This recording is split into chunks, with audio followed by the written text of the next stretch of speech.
So I'll start in 3, 2, 1. What's going on, guys? I'll try that what again. Start. Greed, deception, abuse of power, that's no plan.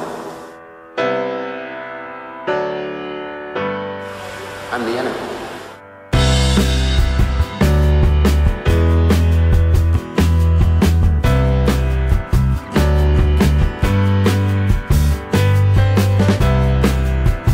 I like to think. I like to read. I'm into freedom of speech, freedom of choice.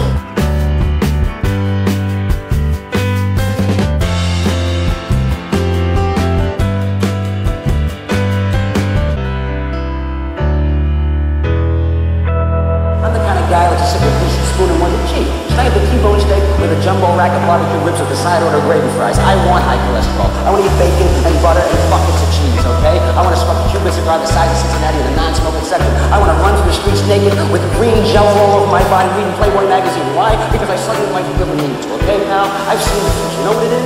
It's a 47-year-old virgin sitting around in his beige pajamas drinking a banana broccoli shake singing I'm an Oscar Mayer leader.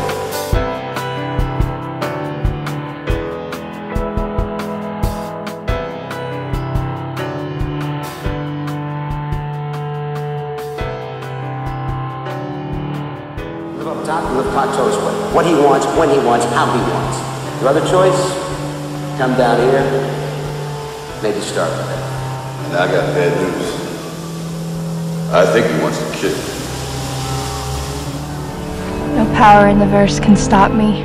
I'll start it, I'll do it again. What's going on, guys? My name is El Dinero, and welcome to episode...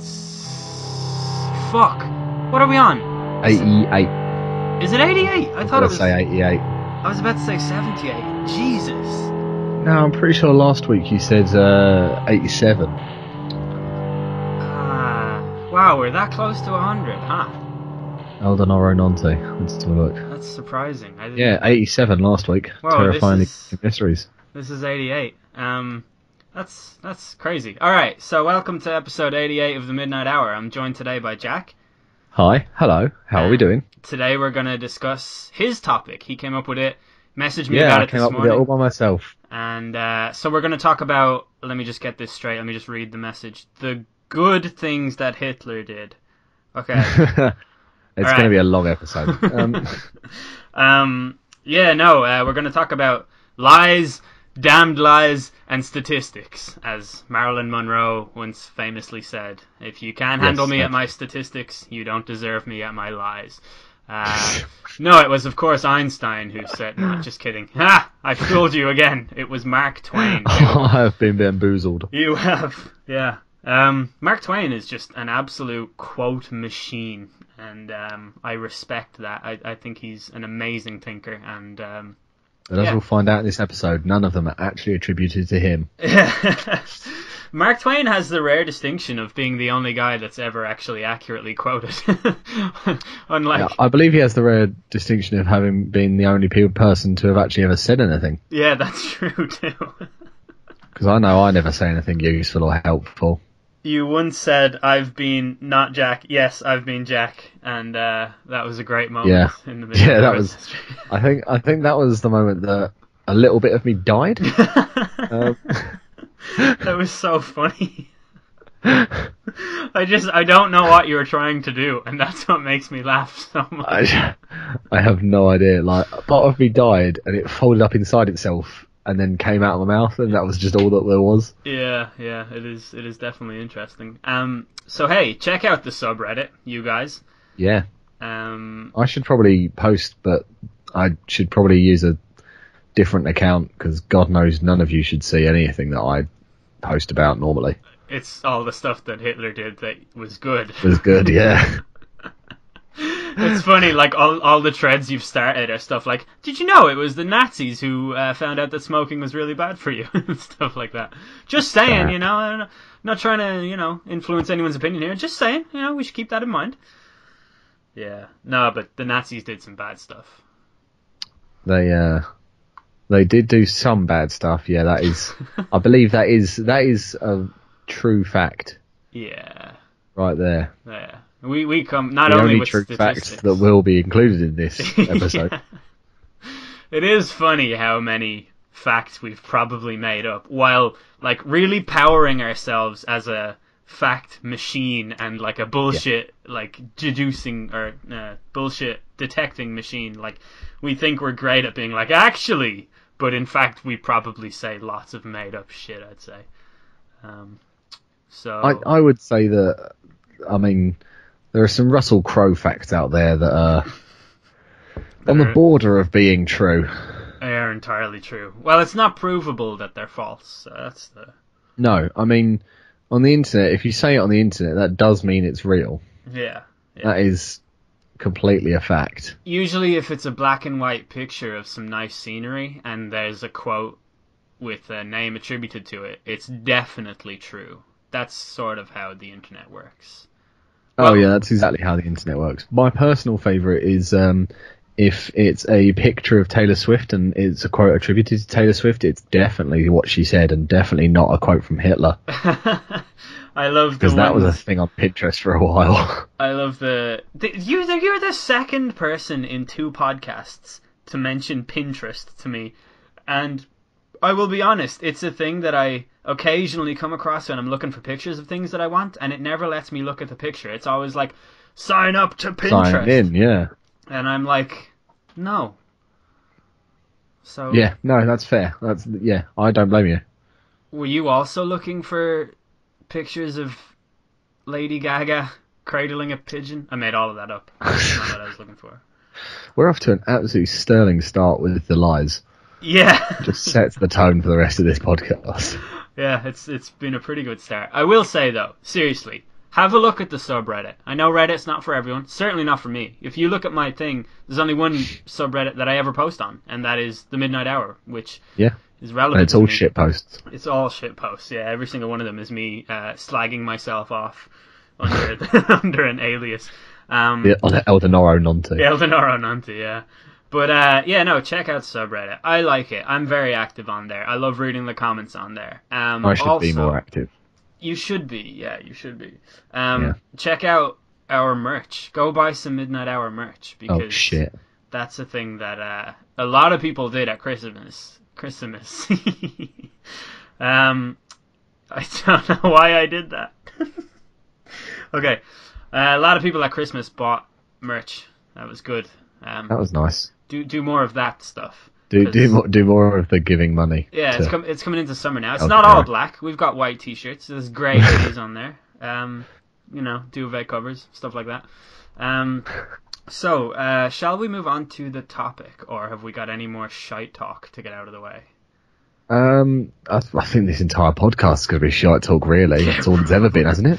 Yeah, I think there's a fairly... So boldly suggesting there that this podcast is anything but shit talk. What I especially love is that you came up with a topic. You messaged me. I was like, yes, let's do that. Then we started the call. First time we've spoken since last week. We have no idea what we're going to actually start with, but we're like, yeah, let's start. So, I believe the phrase you used was, I could talk for hours about this. Let's start. That was just a statistic. You can't believe everything I say. No, do you have said it on the internet now. Yeah, that's true. Which makes it true, absolutely, yeah. So then it must be true. If I said it and it's true, then it's a true thing. Yeah, exactly. It's a true fact. Man, the whole...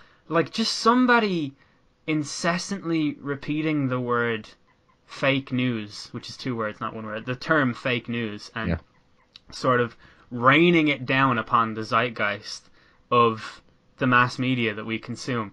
I feel like it's confused everybody in a really weird way, where you see something that's a minor discrepancy and you're like, fake news, fuck this, I knew it. You flip your table over, you walk, and it's not even, it's like there's a room full of people and you break in and you're like, don't panic, nobody panic, everything is under control. That's what the fake news phenomenon seems like. I feel like it's just you enter a term into the mainstream and it becomes a thing and people lose their shit. It's been absolutely and completely bastardized, and it's just so bizarre. I also can't believe that hand in hand with obviously fake news being brought about as a phrase is that false news on Facebook and stuff like that is now a massive problem as well, where people will just fucking believe anything they read. That's when I first that's when I first started talking about fake news, and I actually did a podcast about it with a journalist, and I was like, all right, this fake news is a real problem. You see people believing that Kanye West is a bad person, but then a few months passed, and it was like, this fake news is a real problem. You see people thinking that Donald Trump is a good person, or stuff like that. It has gotten a lot more, serious. It's gotten so bad. Like there are adverts warning and explaining how to avoid false news, not fake news, false news. Yeah. In the free newspapers they give out on the trains into central London. Those adverts are paid for by Mark Zuckerberg as well. Fuck's sake. Yeah. It's like, that annoys me so much. Why don't you spend money on stopping the thing? That's doing the thing. You fucking goofball. Did you have a vision in mind of specifically what kind of context you wanted to talk about statistics to start off with, or? I've always absolutely adored telling people one statistic. What I never mention is that it's from 1993, so it's quite badly outdated at this point. This is Bill Bryson. The statistic might, yeah. This might always actually be older than me, but it's the one about more people dying from bedding-related incidences a year than getting killed by sharks. Yeah, I would say it's absolutely true, and I'd say it's probably, the statistic is probably even bigger now than it was before. Yeah, it's probably even more true than it was then. Yeah, I reckon it is. There's an interesting thing about statistics is, I can see every single different argument about them. If a statistic supports my argument, I'm like, look at this statistic right here. But if it supports someone else's and they're showing it to me, I'm like, yeah, well, let's have a look at the data here. Where was this survey taken? Who's responsible for this statistic? Who polled this and stuff like that? And it's like a legitimate flaw in the human brain, I think, just the way that we examine statistics and the way that we sort of take them in. I guess we should start off by saying statistics is defined as a branch of mathematics dealing with the collection, analysis, interpretation and presentation of masses of numerical data. So if you didn't know what statistics were before, I bet you really know now. You can't beat a good definition to start things off. So the reason I wanted to talk about statistics, or the reason that I thought about it in general, was because I deal with a lot of football-based statistics at work. It's just part of the nature of my job, and sifting through the complete crap in the world of statistics is incredibly difficult. So a player like N'Golo Kante, he's had a good season in the Premier League, to say the least. PFA Player of the Year, Football Writers Association Player of the Year. Arguably helped one of the main catalysts of helping turn Chelsea around from last season. Yeah. Look at the statistics, and he ranks in the top 3 for a couple of things, but does not rank highly compared to some absolutely ridiculous players that you will have never have thought of. So, Adama Traore, the Middlesbrough player, he ranks as the best dribbler in European football. Based on this is from a company called the CEIS Football Observatory, and they do a lot of really interesting studies into football and stuff like that. But they came out with this best dribbler in Europe's top 5 leagues list. I think Messi was second, but yeah, Traore came in at first, because not only did he partake in the most dribbles, but he partook in the most exciting dribbles. Ooh. Which gave him a dribbling excitement factor of 100. So, according to this statistic, Traore is the best dribbler in Europe, and that's a fact. Wow. So there you have it, now, Middlesbrough fans. Do you care to dispute that? Because I have the evidence to back it up. Well, I don't necessarily know that I would dispute that alone as a claim. I'd like to know what exactly qualifies for an exciting dribble and stuff like that. But I mean, sure, he may very well be the best dribbler in the world, but what can that do in terms, like, how many goals has he got? How many assists has he got? How many, like, key passes has he made, etc.? It doesn't actually say. It literally it's weird. This list is really weird. So it has two statistics: dribbles attempted and percentage of successful dribbles, but then ranks them based off of their like excitement factor.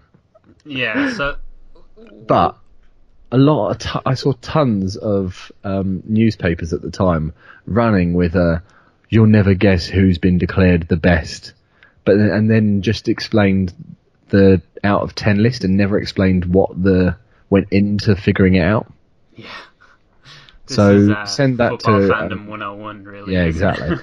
Send it to a bunch of drunk idiots and let it do the work. The thing is, like, I guarantee you that there are still Swansea football fans in a pub in Wales saying, like, look, Leon Britton is better than Xavi and Iniesta. It's been proven. He had more passes than them, a higher percentage of passes completed. Do you remember that statistic from, like? Oh God, there's one of those statistics from a different player like every year, isn't there? Yeah, but it's basically like Leon Britton when he was playing as the kind of he wasn't quite the anchor, but he was playing as part of a midfield trio for Swansea City, and he had like a pass completion rate of 97%, and so that compares higher to Xavi and Iniesta, who had, I think, 93 and 91 respectively, something like that.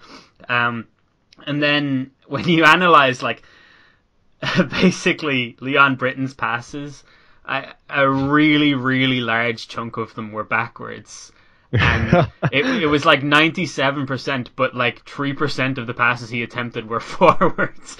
Like he's incapable of passing the ball forwards. He can only do it. And it was like assists and goals from Xavi and Iniesta, or key passes, or like clear cut chances created and stuff like that. Like Xavi and Iniesta, obviously, you don't even need me to tell you that they blew him out of the water. But that's not the point. The point is that people will celebrate what little success they get when they see a statistical evidence of it.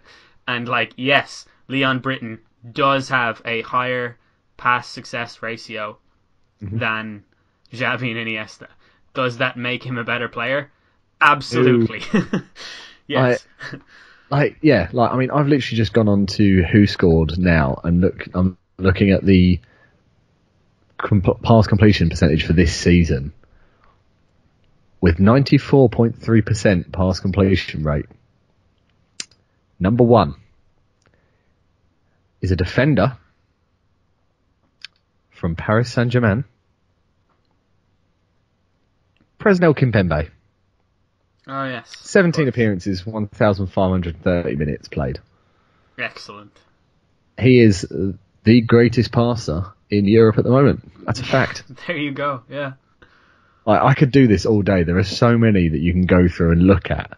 It's like my favourite thing is Ryan Giggs has the most assists in Premier League history for a single player.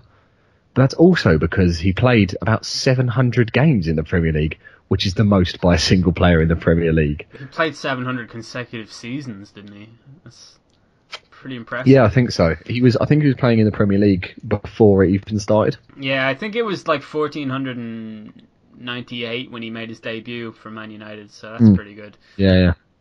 He really was ahead of the curve. I see a lot of stuff like this online where people will post a picture of a Sky Sports comparison thing, and it's like, it'll be like fucking Phil Jones compared with like Sergio Busquets, and it'll cherry pick the things that Phil Jones is better at than Busquets. You know, like weird facial expressions and whatever. Fully aware of those, yeah. Yeah, whatever it is. And United fans will be like, look at this, see. Well, if this isn't proof that Busquets is overrated, because Man United, there seems to be a section of Man United fans who absolutely despise Barcelona that I feel is kind of entrenched. Oh, mate, it's the unspoken rivalry. Yeah, it is. It's the England-Germany rivalry, where England are like, yeah, and Germany like, what are you doing?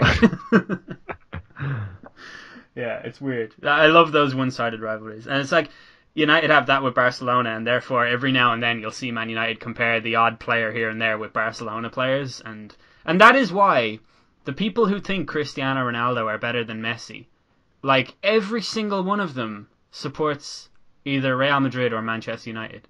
There's like no neutral person that thinks Ronaldo is better than Messi. It's like the weirdest thing in the world. Like, there's a guy in work is like obsessed with Messi in a really anti-Messi way, hates Messi. And I was like, that's like, why? Well, because he supports Man United. Obviously, I didn't even have to ask him before I knew. Sports is so. I don't know, like, I assume every sport does this on some base level, but the way football divides people or turns rational people into morons, I've never seen anything like it. I'm not saying you're a moron for thinking Ronaldo is better than Messi. I'm just saying that the majority of people who do are Man United supporters, when the vast majority of football fans in general think Messi is better. And, like, I think there's a reason for that, but, you know, whatever. I'm sure people are already triggered and offended. Yeah, we've definitely offended some people already, 100%. But moving away from football, just slightly, there is naturally a Cracked article about this. Oh, yes. Of course there is. I mean, it is from 2008, so this was in the world where everything on the internet was actually true. Pre 9/11. Yeah. You know, because 11 was the year. It was before September 2011. Technically a fact. Yeah, it is. And the first one is obviously that you accidentally swallow about 8 spiders a year. Yeah. And then... See, this is one that annoys me, because you get 2 subsections of people with this. Well, you get 3. You get the people that believe it straight off the bat. And then you get the people that deny that they never eat spiders, despite spiders quite liking dark, warm places. Yeah. And then you get the other ones, people where turn around and go, actually, I think you'll find it's more like 20 spiders a year. And it's like, what? Why 20? That's a very round number. Yeah. Like, what? I will concede, right, that when I get drunk, if there is an argument going on, there is some part of me that feels like I have to interject with knowledge that I don't necessarily have. And, like, I know it's a human thing because I know people who do it sober all the time. It's so weird. The weirdest thing about the spider myth and the fact that, you know, the average human consumes, I've heard variations of it, 6 to 8 spiders in a year. It was invented by somebody who was showing how easy it is to spread false information on the internet. Like, that has to be the biggest... Like, I've had school teachers tell me this. Yeah. It was like the first spam email. Yeah, it is, yeah. I'm pretty sure it went round as an email, and it was like the first big email, like, send it to everyone, or you have 8 spiders crawling into your mouth tonight. Yeah. Like, man, it's just unreal. I hate every single one of those things where it just, I know I do this myself, and I know it's a human thing, and I'm not saying I'm better than everyone else, but I hate the way people, and I include myself in this, so just hear me out. They'll just hear a thing and become, like, embedded with that knowledge and, like, the security that it's true, you know what I mean? And it's like, the next thing on that article, you only use 10% of your brain, which is a myth that we've spoken about on this podcast at length. Like, it is demonstrably untrue. Like, science has proven it to be untrue time and time again, and yet you will still hear people arguing about this as if they... Like, I was taught this in school as well. My English teacher taught me, you only use 10% of your brain. You know, if you want to get to, like, 12 to 15%, you know, you got to have a really active, healthy lifestyle. That's kind of the type of thing, like, athletes are probably at that level, or like, you know, supreme mathematicians or something. And I'd be like, so what if you get like 75% of your brain? Oh, you could probably fly. And it's like, what the fuck? That's not how that works. That's not how any of this works. In school, a teacher told me that. Someone who's paid to educate me taught me that. Do you know what I mean?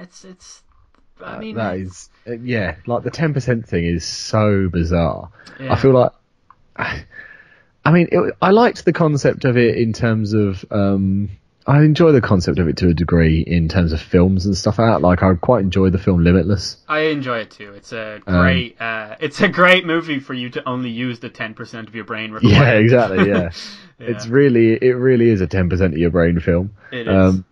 But it's just so bizarre. Like, why at any point would we have, like, if you believe in evolution, even in the slightest, why would you believe in the 10% thing? I think it's a great sort of testament to how highly we rank our brain as a complex organ. Like, as far as science understands, the human brain is the most complex object in the known universe, and That's true. we understand that because we have to live with one, and, like, you know, it talks to us all the time. Your brain does incredible things. I tell you one thing, right?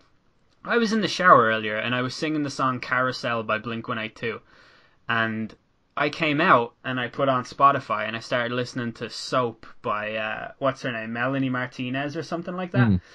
And my thing was on shuffle, and the very next song that came on was a song called Carousel, and I didn't even know that was on the album, but obviously I sort of, like, what, subconsciously yeah. like recognized it at some point.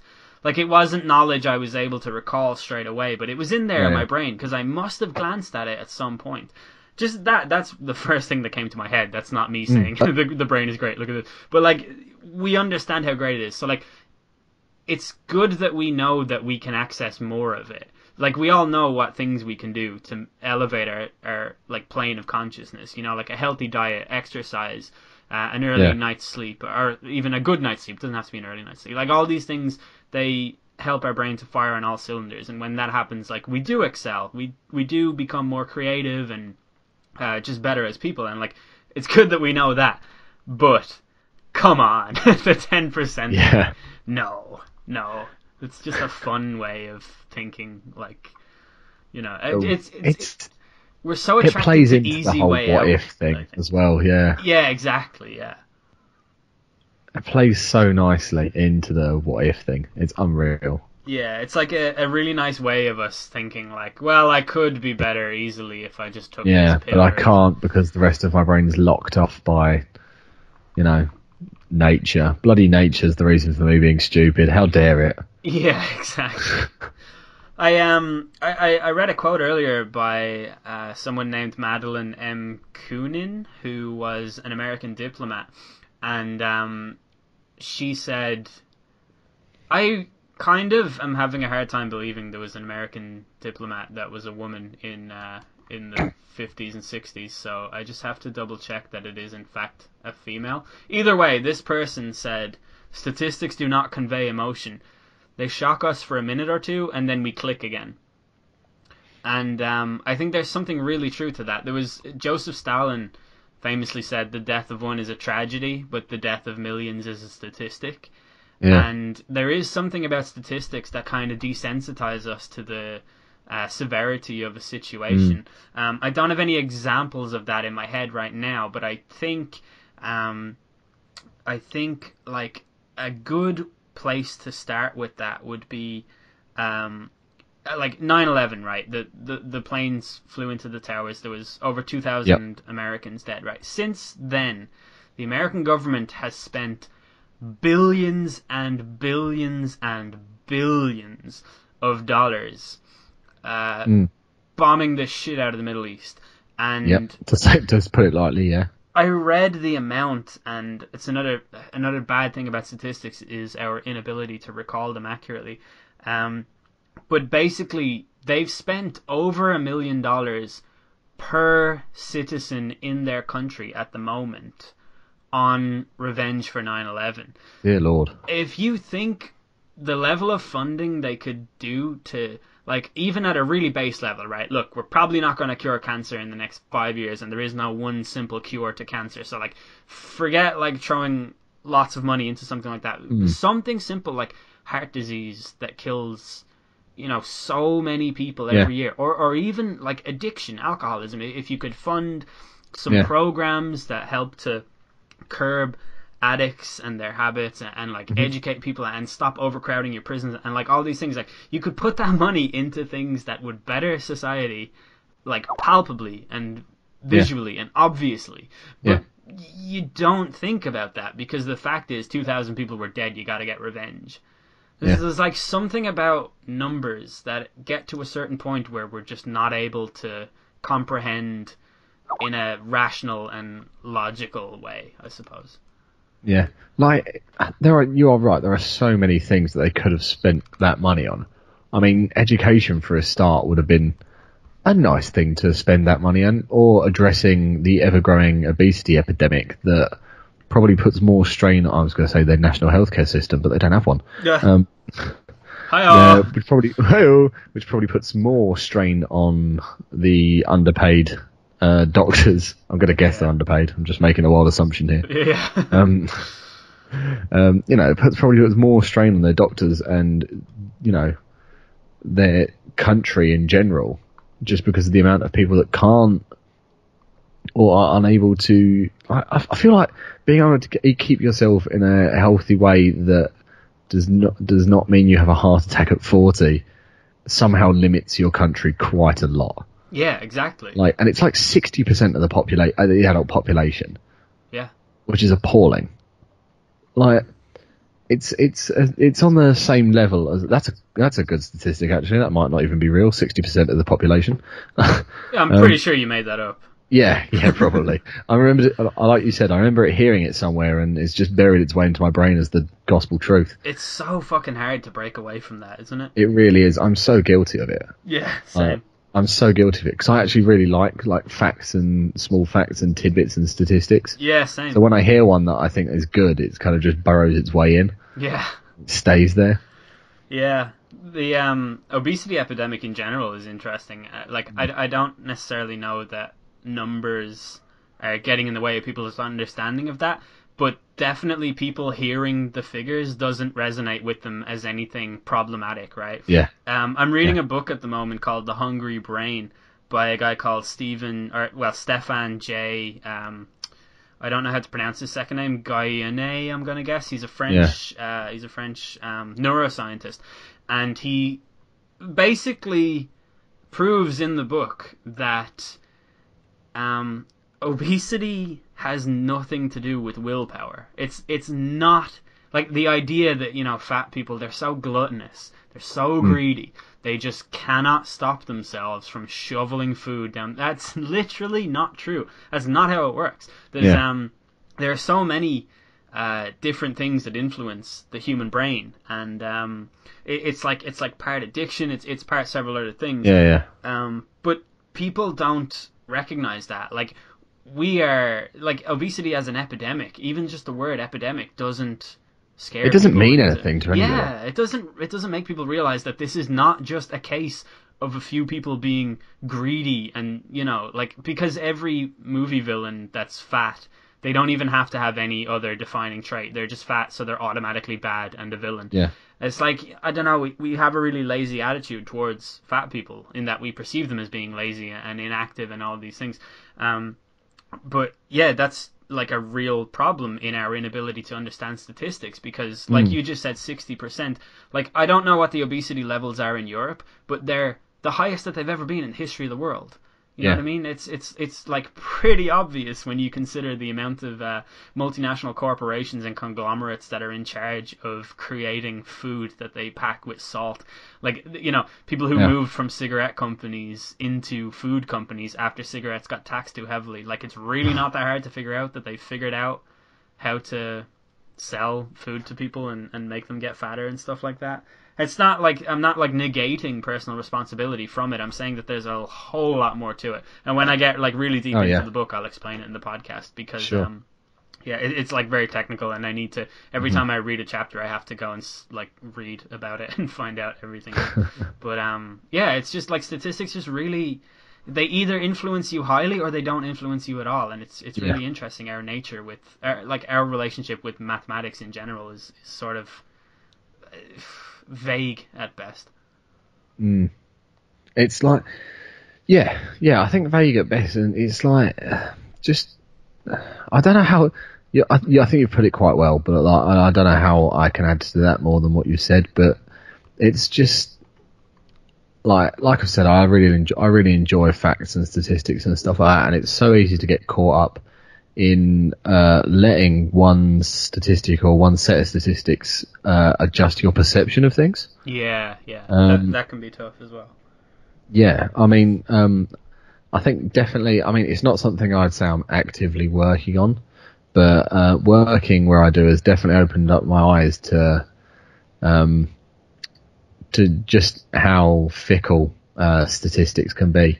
Because I regularly see the same statistic twisted one way and the other by the same newspaper or the same website in two separate articles.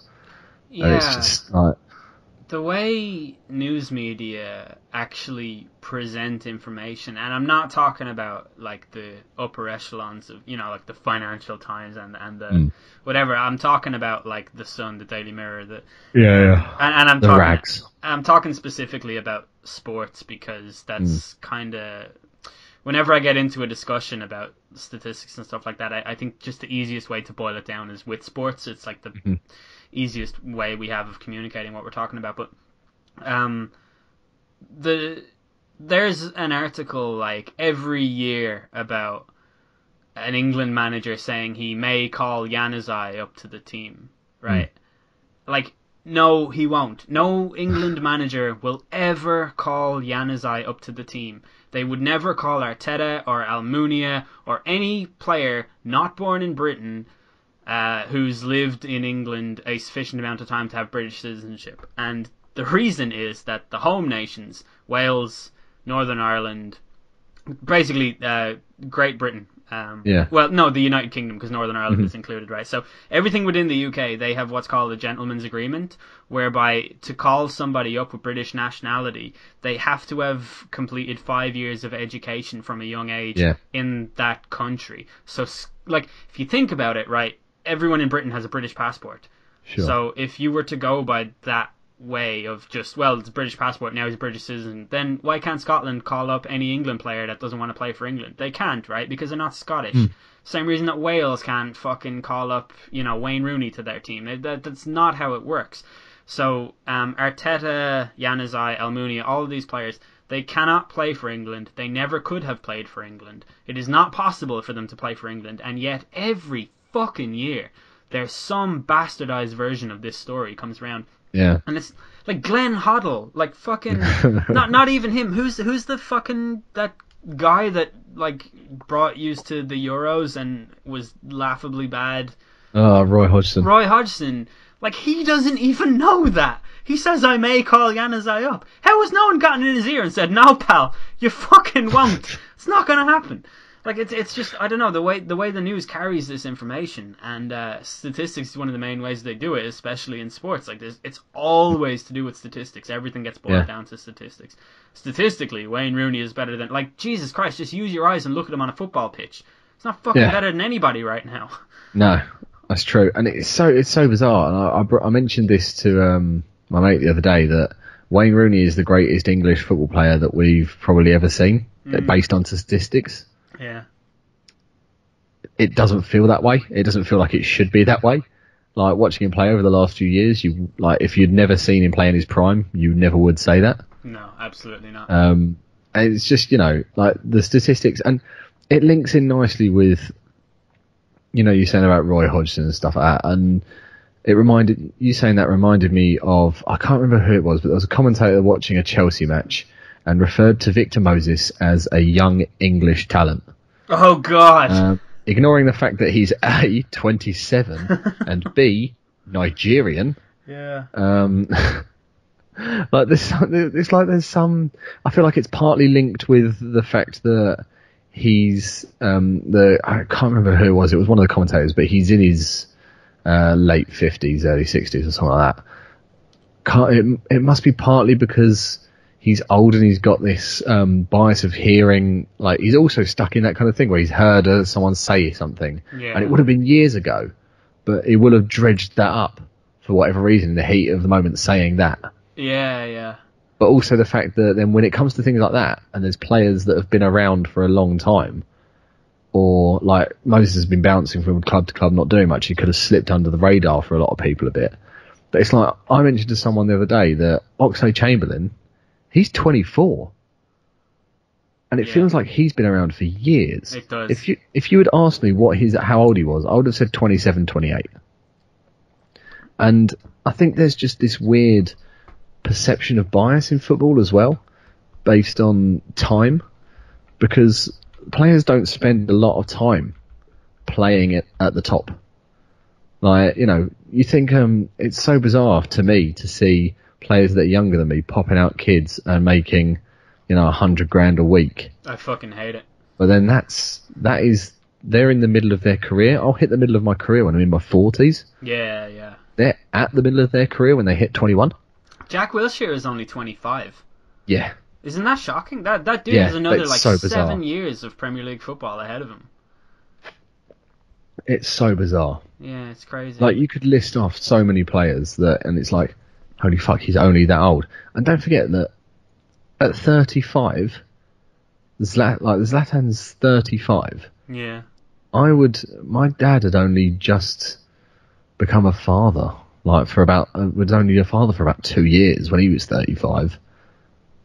Yeah. That's, thinking about it that way is so bizarre.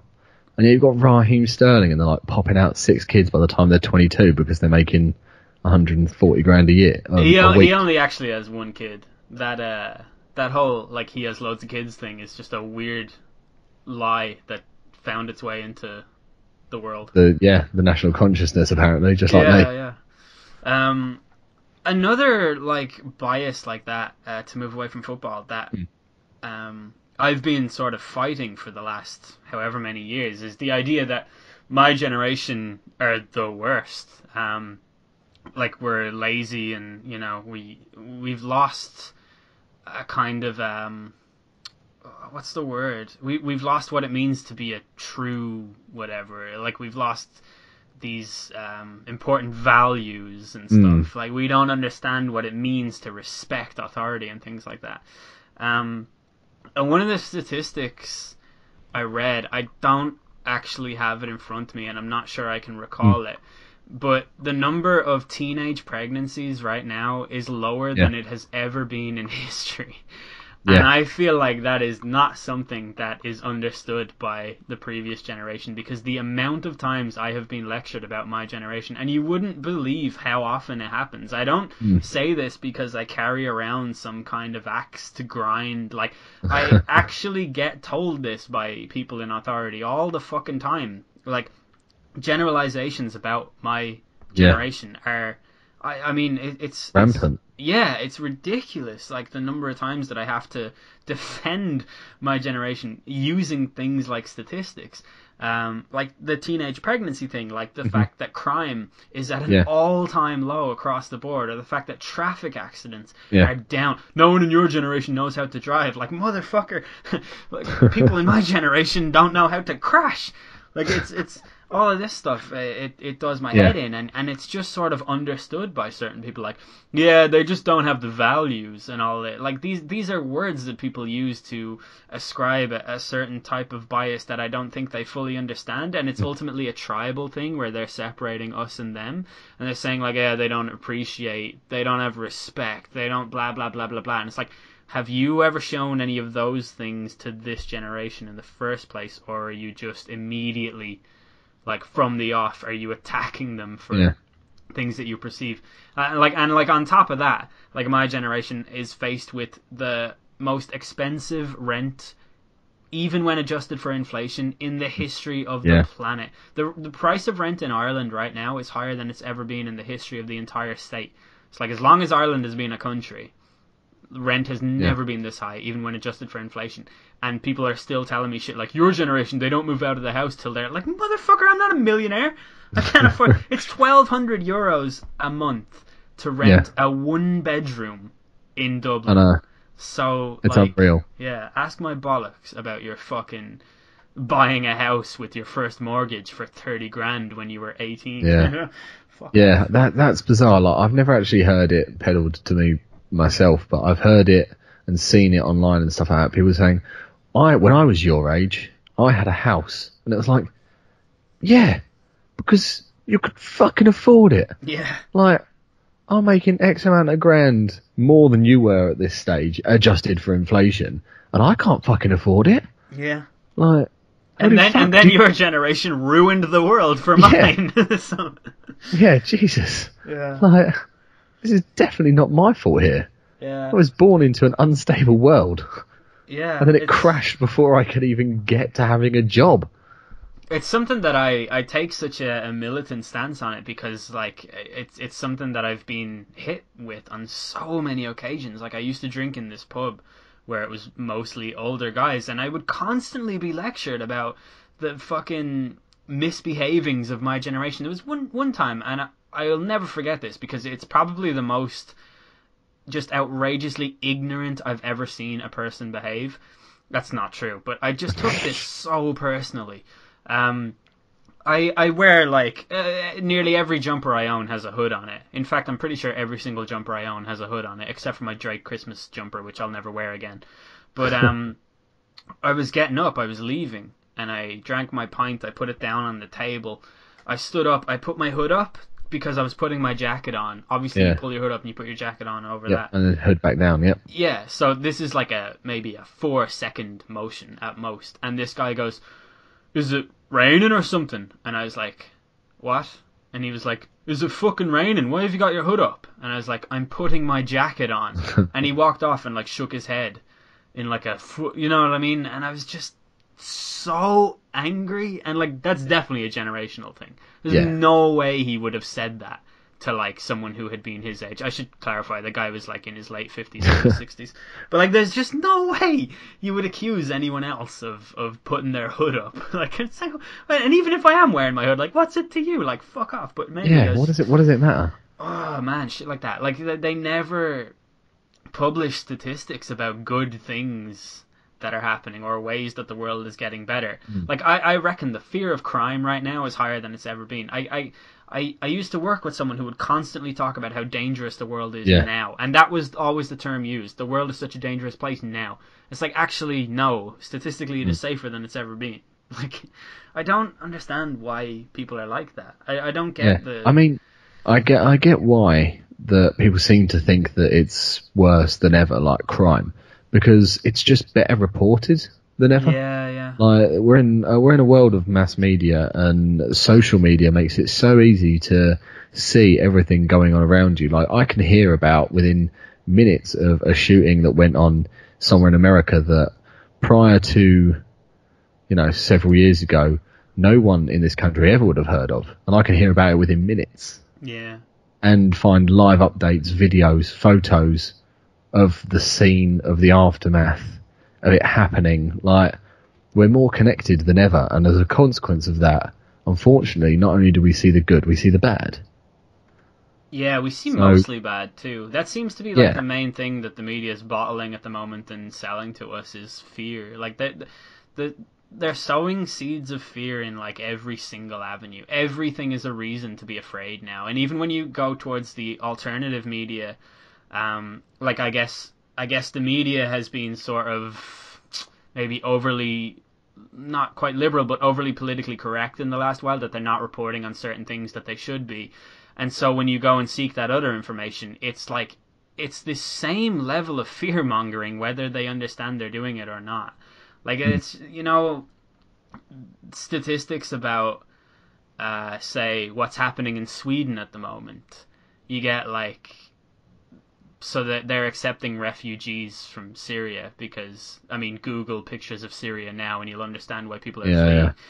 And yet you get, like, one chunk of people who are like, yes, they should be taken in, and then another chunk of people who are like, nah, there may be some terrorists there, we shouldn't accept them. And then another chunk of people who are like, literally every single person going to Sweden is a terrorist, and you cannot walk down the street anywhere in Sweden or you will be murdered by terrorists. It's a terrorist country now, R.I.P. Sweden, stuff like that. And it's like, even with statistics, these people will never change their minds. Like, it's, I guess another, like, great example would be American gun deaths. Culture.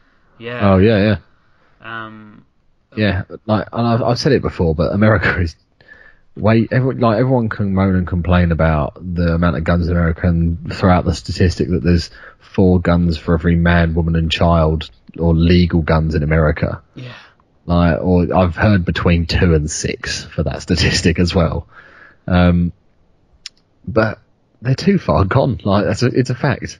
Like it's guns are too far gone in America. There's no getting them back. Like there's never going to be like a Simpsons episode where everybody turns their guns and they melt them down and make them into slides. Yeah.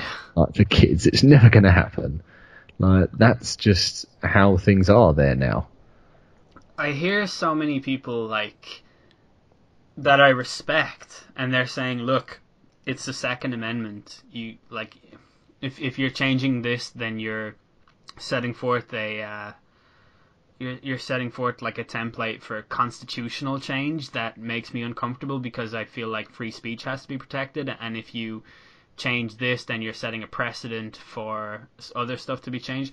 I get that, and like, I think that's a reasonable sort of argument. It's probably the most coherent argument I've ever heard against repealing the Second Amendment.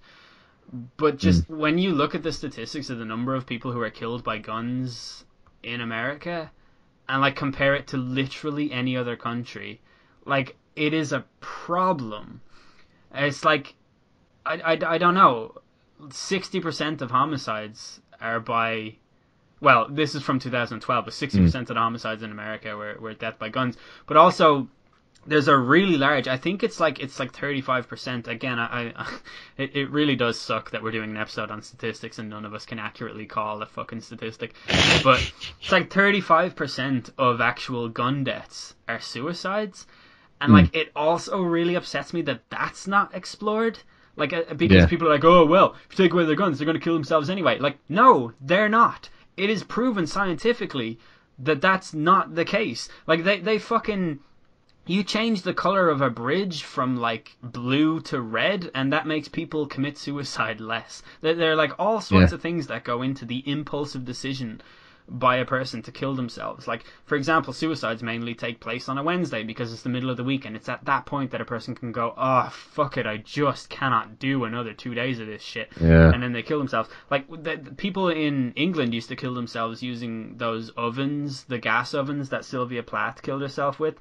And then when they stopped making those ovens, the suicide rate went down, right? So if you deny a suicidal person the means to easily kill themselves, they are not going to kill themselves. And I feel like, whatever about your right to own a gun, like, can we not just care about mental health in the country? Like, it just, I don't know, I just, sure, bring in background checks and everything, but then the number of suicides and, like, mass murders and stuff we see that would have taken place regardless of background checks, it's like, it leaves you at a sort of a, I don't know, a moment where you go like this. Just like... just utterly defeated by reality. Yeah, it does get a bit much at times. But stepping away and into something more light-hearted, if I can. Fine. Just because it is Wednesday tomorrow, and I'm not sure I can do another 2 days. I don't know. There was like a podcast I did like 2 weeks ago, I think, and I reckon I made more references to killing myself in that podcast than I've done in like the last year or something like that. But yeah. Pretty average Tuesday, really. Yeah, pretty much, yeah. Yeah. You have to wait 30 minutes after you eat, or else you will die if you go swimming. That's true. I know a guy who... Nah, just kidding. It's such a bizarre, like, 30 minutes. Like, that's such a... What I always love about these kind of statistics and stuff like that is that it's always a nicely rounded number that's easy to remember. Yeah, I know, yeah. It's never some obscure, like, 27 minutes. 37.5 minutes. Like, 30 minutes. Half an hour. Fits nicely, doesn't it? Half an hour. Like... And there was never really an explanation that went along with that statistic either. It was always just kind of a, gotta wait half an hour or you'll, yeah, it doesn't take into account like body mass or like any like digestive, or like what you've eaten. Yeah, exactly. It's just not half an hour. If you've eaten like 4 Skittles, you gotta wait that out.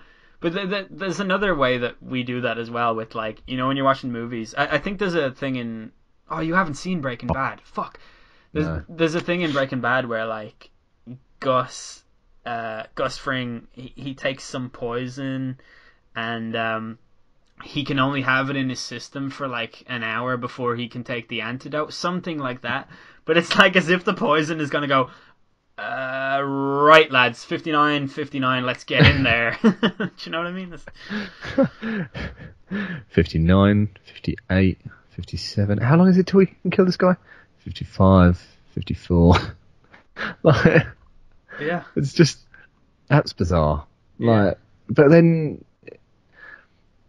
like I said, the one thing that always annoyed me about that 30 minutes thing was that nobody ever told you exactly why it would kill you.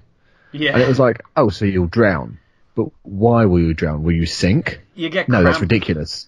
You'll get cramp in your stomach, which will stop your arms and legs from working, so you'll drown. That's right, yeah. We all know that Right. kind of cramp, right? Yeah. Dude, I did some exercise last week and I had that DOMS thing, you know, delayed onset muscle soreness. Yeah. Right, and I literally couldn't straighten my arm. But if I was thrown into the ocean, I'd fucking find my way out of there. Yeah, there is there's no 100%. cramp that can stop me. There is from... no cramp great enough that will just make me just go, I'm in the water, this is it, 30 minutes, shit. Yeah, completely. It's ridiculous. It's bizarre. That one's so bizarre. And yet, I'm sure I remember believing it because an adult told it to me. So, of course, as a child, I just believed whatever the nearest adult had told me. You'll never guess which branch of adults told me that. That's right, a teacher. Think of a lie. Yeah, a teacher told me that. Yeah. Think of a lie. I remember... You say this about teachers, it's just reminded me. I remember walking into... I did A-level physics for a short while. Woo! Yeah, a short while because I failed. Okay. Welcome back to the podcast. Yeah. And I remember walking in and the teacher was just like, I'm going to be honest with you. Everything you've learned about physics up until now, forget it, because it's mostly been a gross oversimplification and all of it's wrong. And I just sat there and I was like, I'm fucked. I am so fucked. Yeah, forget it. It was like, what? Why? Why have you done this? I remember my maths teacher on my first day telling me that algebra was a load of rubbish. And I was like, yes, that's true. And then he was like, here's why. And then he did a ridiculous sum. And I was like, alright, that's it. I'm going to do ordinary level maths. Thanks for your time. See you later. Thanks for that one, pal. I've just read a statistic, by the way, which combines both of our things. Your love of statistics about being killed by sharks and my love of suicide. You are more likely to be killed by a toaster than a shark. And I fucking guarantee you that whoever quantified this level of data has included death by toaster in the bath. Yeah. Sure. Oh, yeah. For sure. Yeah. I mean, I don't know if there was one implement that I was going to take to the bath that would let's suggest that toaster in bathtub incidences are accidents and that no one has ever actually committed suicide via toaster in the bathtub. I don't see a scenario in which the toaster would be the first electronic implement that I would take to the bath with me. Yeah. You definitely don't want soggy toast. You don't want wet hands touching toast. You don't want... The beauty of toast is that it is dry. Yeah, that is one of the main things that is appealing about toast. Like, if you wanted soft bread, you'd have bread. Yeah. Like, you wouldn't toast it. Pretty much it. Yeah. Yeah, it's pretty much the point of bread. Yeah, absolutely. But yeah, I don't know where I'm going with that, but I can think of many other things. Like, why is there a trope of people taking toasters into the bathtubs to commit suicide? Surely there are many things that you could put in the bathtub that are electronic that would kill you, that are more convenient than a toaster. Can you think of one though? Honestly, a hairdryer. That's I don't think that transmits enough volts to kill you. But they all come from the same plug socket. Yeah, but it's about the power that the thing actually has. Like, you can put it. The socket itself doesn't determine how many volts are powering it. What determines that is the actual apparatus itself. Do toasters use a lot of power? Yeah, a toaster will fucking kill you within seconds if you bring it in your bath. I'm intrigued. I might have to do some experiments. I swear, I promise you, it will kill you. It's one of the most surefire ways to commit suicide is to bring a live toaster into your bath. Did you happen to see my tweet the other week where I said, I don't mean to brag, but I've just found out that my toaster stretches all the way into the bath? It got like 60 something favorites, and I'm pretty sure that like 45 of those are people who are like, lol, he wants to eat toast while he's in the bath. What a zany, happy-go-lucky guy. What a happy-go-lucky guy. He could eat toast in the bath. They've clearly not thought about the whole wet toast scenario that's going on there. That might be a generational thing. Yeah, to be fair, I didn't used to worry about things like damp toast, but the older I'm getting, the more it's becoming a problem in my life. True. Yeah, that's a fact. I was gonna say something that this is absolutely not gonna be a politically correct thing, right? But there is a government-sponsored campaign in Ireland over the last 10 years or so, to get rid of smoking completely, and the statistic that they have like plastered everywhere, all over every advert. It's a thing that everyone kind of accepts as canon in reality. 1 out of every 2 smokers will die of a tobacco-related illness, right? This is not quantifiable information. It is not possible to definitively say that because it is not quantifiable. You cannot determine whether or not someone's illness is tobacco-related. It is impossible. Yeah, I was going to say, I mean, surely you can establish that it would be something that you would expect to be tobacco-related, lung cancer, throat cancer, something like that. Yeah, but like, have you ever seen a death certificate and what they look like? That said smoking. No, just in general, have you ever seen a death certificate? Because no, I haven't actually. I had a job once where I worked in the legals department for a shareholders registrar, so I had to deal with moving shares from different estates like after the person dies, and in order to do that you have to send in a death certificate and like a grant of probate and stuff like that to prove that the person is dead. And so there was like weeks on end where I was just looking at death certificates all day, right? And if someone dies of old age, what they do on the death certificate is they catalog every single illness that the person had in their body at the time. Wow. So like if someone say dies of what you would say is just old age, their body just gave up, their heart shut down, stuff like that. It's not necessarily a heart attack. On the death certificate. It's just the end. Yeah. Yeah, on the death certificate, it might cite blindness. Like it won't say blindness, but it'll say cornea, whatever, like atrophy. Yeah, something like that, and different illnesses are catalogued on the death certificate of another. So I don't know how the government came up with this statistic, but I believe what they would have just done is looked at death certificates and said, is this person a smoker? Yes. Is this a tobacco-related illness? And the health professional would have gone, it can be, and they would have gone, all right then. And that's how they came up with that statistic. But it's like, do you know the statistic of the number of people who smoke who get cancer? It's like 1 in 3, or it's meant to be 1 in 3, isn't it? It's literally unquantifiable. Nobody knows. Like, the one that I've heard is always like 1 in 3. Yeah, which seems like just a guess you would come to, like, putting it together. Yeah, like a rough estimation, yeah. Like, how many smokers do you know? I know fucking tons. How many people do I know that have died from smoking? 0. Yeah. Yeah, it's like, I know that smoking is bad. It is absolutely bad. I used to do it. I used to smoke like 15 to 20 a day. I am aware of the impact it had on my body. I know that it's not good for me. But you can't just say that 50% of people who smoke will die, because it's not true. I mean, yes, they will all die. 100% of them will die, but we all die. No one gets out of this planet alive. Everyone dies eventually, yeah. Yeah. And that's the only thing that keeps me going. No, but for real though, you just, it's not accurate. It's like, it's dishonest.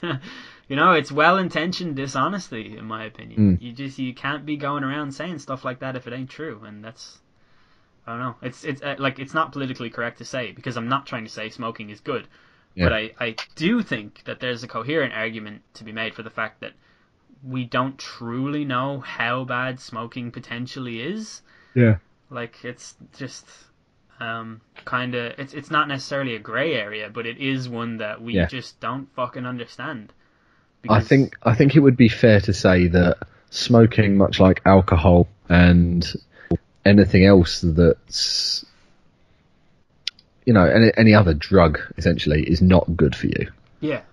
I think that it is, you know, by and large, unless, you know, in the right, excessive quantities, it is completely fair, and I would say the statistics back it up. It's unquantifiable, but it is bad for you. Yeah. Out and out. Yeah. I think that's a fair thing to say. Even though the entire, like, the whole possibility is, you know, the whole thing is just unquantifiable. Yeah, it is. Precisely how bad is what each one thing is for you. We're nowhere near, like, educated enough on specifically what effect it has and to what degree it has that effect. Like, we absolutely know definitively what it can do, but we don't know what it will do to a person, because it seems to be completely dependent on the person themselves. Mm-hmm. So, like, that's interesting, you know. I'm not advocating smoking, but that's, you know, that's probably. If anything, just don't advocate smoking, because it's an expensive habit. Yeah, it's really expensive. Like holy shit. Yeah. That's the problem with, like, addiction. Like, an addict will find a way to feed their habit. It does, like, they'll cut something else or whatever. Like, that's that's the way it happens. Another crazy statistic I just read is that CPR works 2% of the time.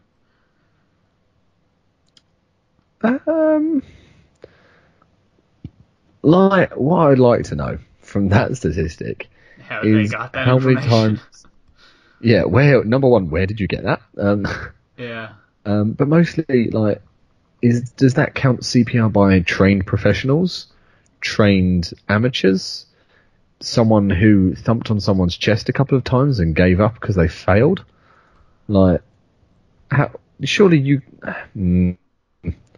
Yeah, this whole thing, we're going to get I feel like we're getting there, and we're getting to the point where one of us is going to say something and the other one's going to come up with a list of reasons how to combat that, and then just end up just going, yeah. It's interesting. I will say this, right?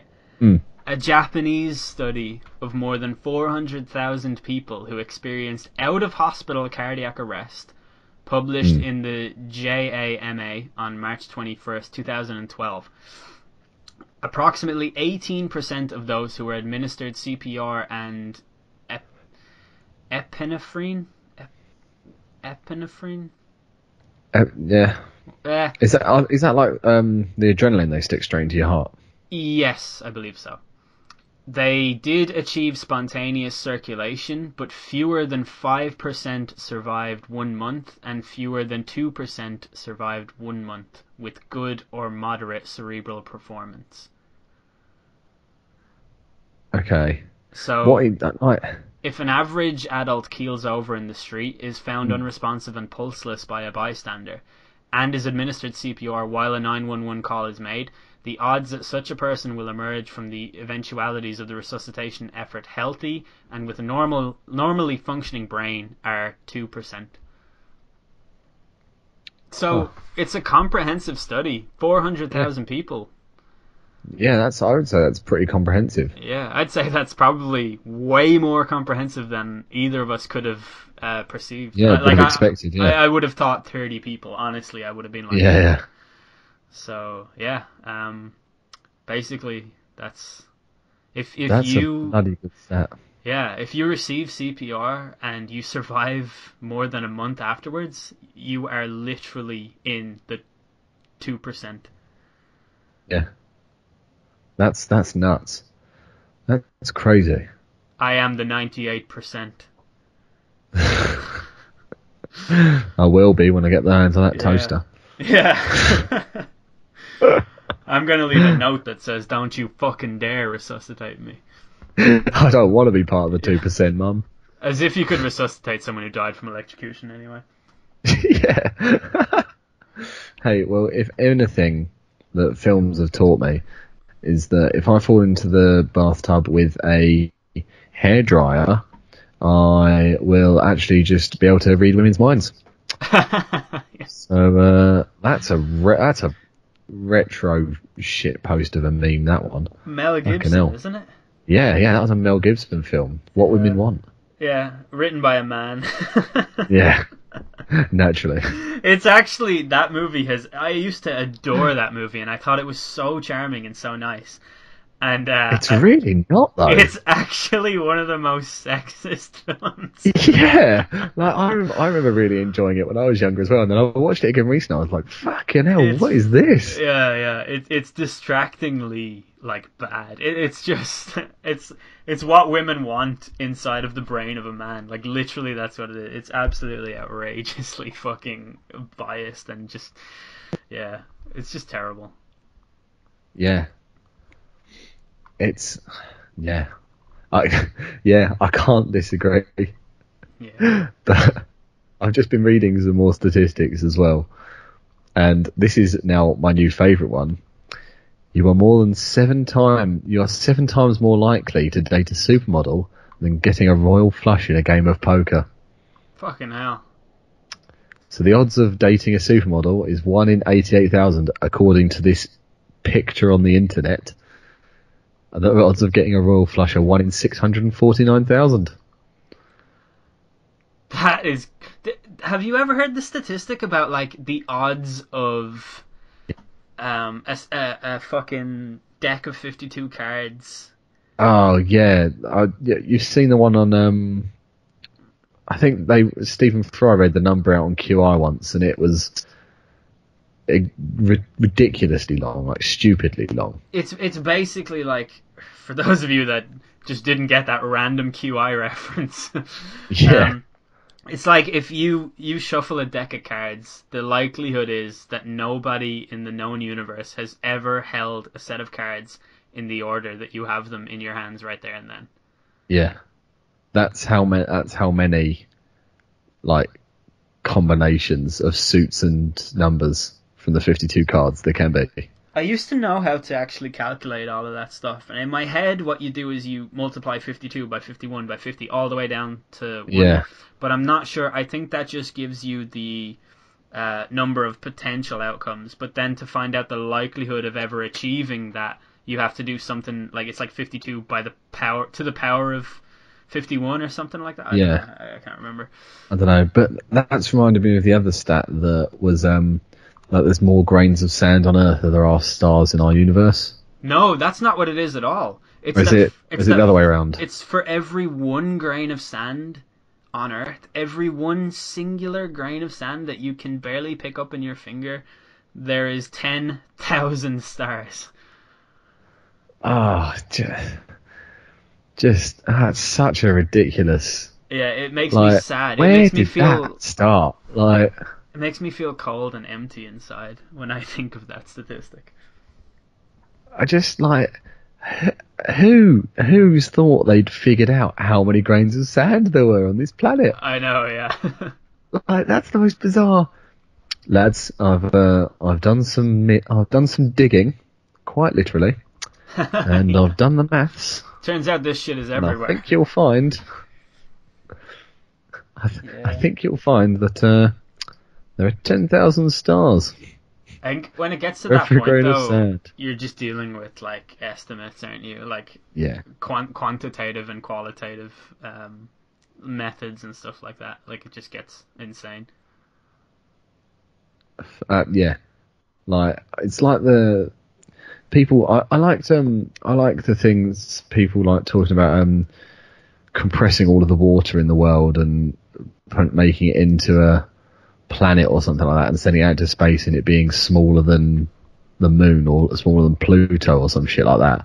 And it's like, what? Like, you've just taken the fact that the Earth is 70% water, covered in water, and mathed out based on the average depth of an ocean. Yeah. Like, that statistic means absolutely nothing.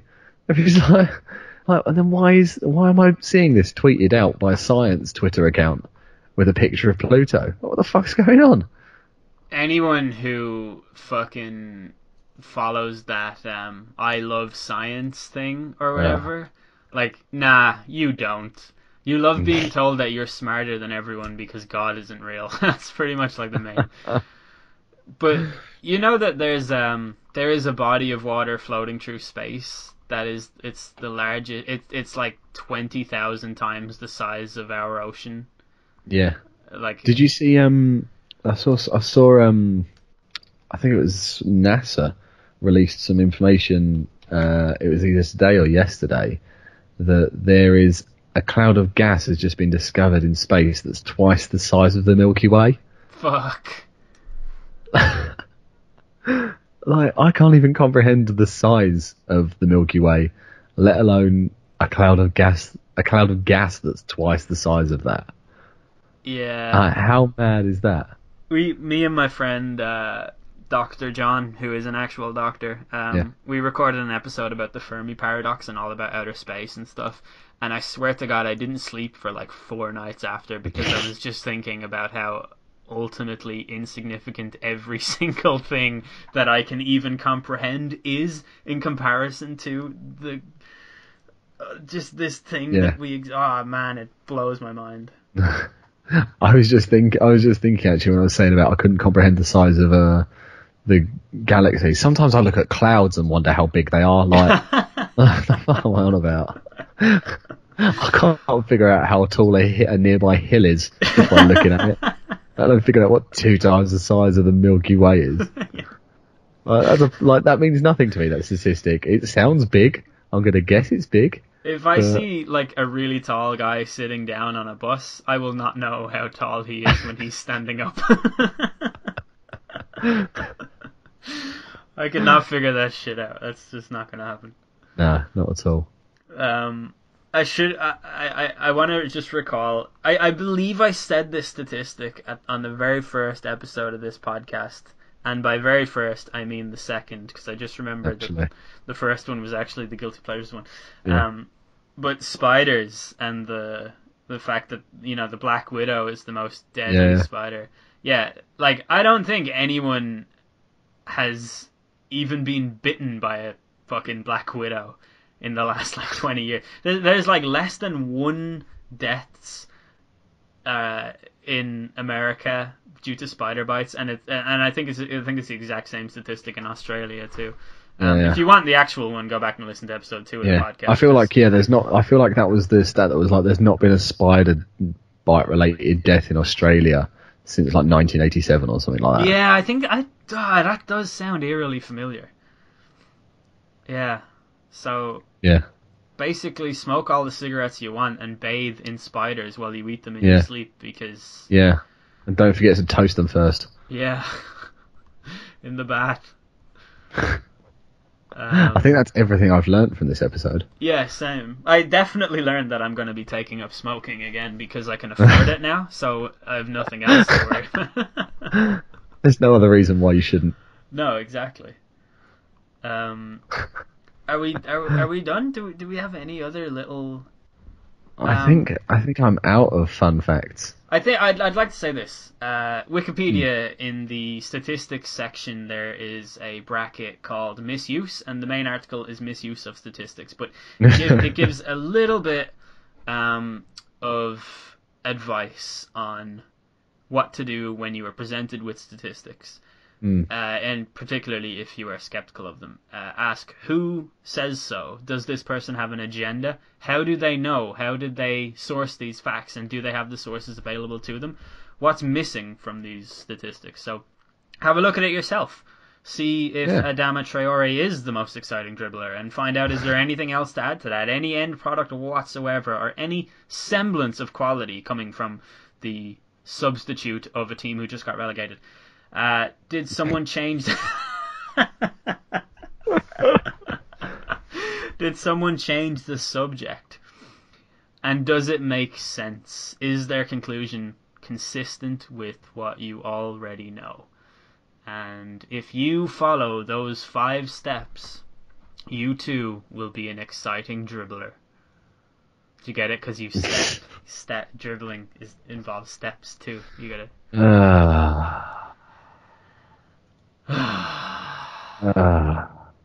Dear. Oh dear. Good night. Yeah. Oh, that's just awful. Hey, fuck you, man. Bluebirds blow their brains out on my shoulders while I have long evenings with Steve and Roger. Before I fall asleep, I always talk to my father's Lego skull. Last night I had an American feeling up at the top of my moving staircase. This is the place where I dream my dreams. This is the place where I dream my dreams. I was rocking back and forth, feeding on the fear, of course. Wonder what I'm gonna do today. Are these my jets? I like to mix ladies' drinks with my fingers. Are these my jets?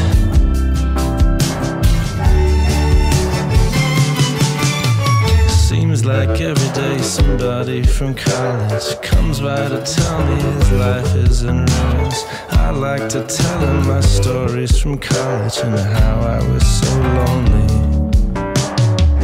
I was rocking back and forth, feeding on the fear, of course. Wonder what I'm gonna do today. Are these my jets? I like to mix ladies' drinks with my fingers. Are these my jets?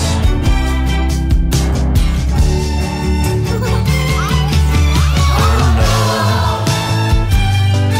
so sad. Oh no, so mad. Walrus-stick jewelry for everyone in America. Walrus-stick jewelry for everyone in America. Walrus-stick jewelry for everyone in America. Walrus-stick jewelry for everyone in America. Are these my jets? I like to drink ladies' drinks with my fingers. Are these my jets?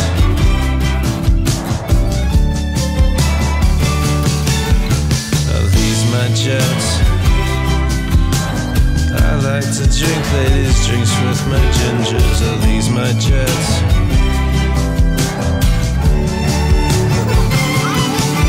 Oh no, so sad. Oh no, so mad. Oh no, so sad.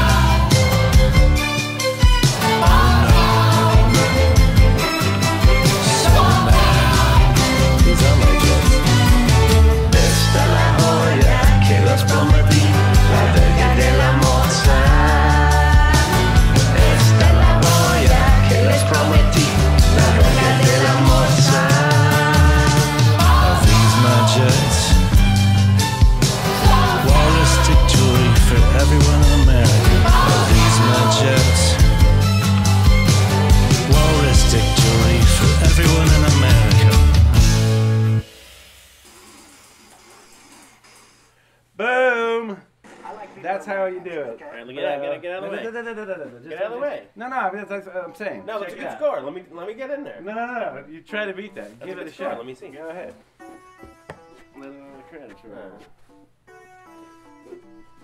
That is actually my best score. That is a good score. Although Now, there's no you have a like the problem with the game is that it's like it's so random. Like things come in randomly. Like Bullshit. some people have you got the No, luck. I'm fucking good. It's just like Yeah, but the luck of like where the flying the placement of all the enemies come in, like it's the luck of like every time you start the new game. because they're random. No. You don't have to do that. You have to hold that down and go like that. No, you don't. You run out of, like, if you hold it down, you're gonna run. You run out of, like, you gotta power. move. You gotta like. All right, I will in a second.